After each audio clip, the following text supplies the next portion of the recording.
Hello friends, welcome back to my channel. আজিৰ ভিডিঅ'টোত মই যোৱা 6 বছৰে অনুষ্ঠিত হৈ যোৱা হাই স্কুল শিক্ষান্ত পৰীক্ষাত অহা অসমীয়া ৰচনাবোৰৰ এখন তালিকা লৈ আহিছো। আশা কৰো আজিৰ ভিডিঅ'টো আপোনালোকৰ ভাল লাগিব আৰু কিছু হলে সহায়ক হ'ব। 2015ত অহা ৰচনাখিনি হৈছে সাহিত্যৰথী লক্ষ্মীনাথ বেজবৰুৱা, বাতৰি কাকত আৰু তোমাৰ জীৱনৰ লক্ষ্য। 2016ত অহা ৰচনাবোৰ হৈছে তোমাৰ প্ৰিয় গ্ৰন্থ অসমৰ প্ৰাকৃতিক সম্পদ, শিক্ষা আৰু মূল্যবোধ। 2017ত আহিছে বিজ্ঞানৰ অৱদান, পুথিভঁৰাল, অসমৰ কুটিৰ শিল্প। 2018ত আহিছে তোমাৰ প্ৰিয় গ্ৰন্থ অসমৰ বানপানী আৰু পৰিৱেশ প্ৰদূষণ আৰু ইয়াৰ প্ৰতিকাৰ।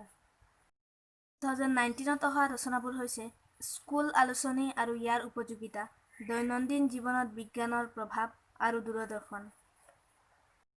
এইবাৰ অৰ্থাৎ 2020ৰ মেট্ৰিক পৰীক্ষাত অহা অসমীয়া ৰচনাবোৰ হৈছে তোমাৰ বিদ্যালয়ৰ বঁটা বিতৰণী সভা, শৈক্ষিক পৰিৱেশ আৰু বিদ্যাৰ্থী, তুমি ভাল পোৱা এগৰাকী সাহিত্যিক।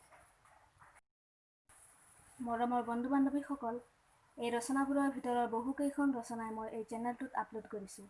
যদি আপোনালোকৰ প্ৰয়োজন হয় মোৰ চেনেলটোত গৈ চাব পাৰে আৰু পৰৱৰ্তী সময়ত এনে ৰচনাবোৰ লিখি আপলোড কৰিম মই।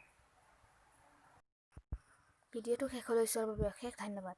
এনেকুৱা ধৰণৰ ভিডিঅ'ৰ বাবে এই চেনেলটো ছাবস্ক্ৰাইব কৰিব আৰু আপোনালোকৰ এনেকুৱা ধৰণৰ কিবা নোটছৰ প্ৰয়োজন হ'লে কমেণ্টত জনাব পাৰে বা মোৰ ফেচবুকত যোগাযোগ কৰিব পাৰে।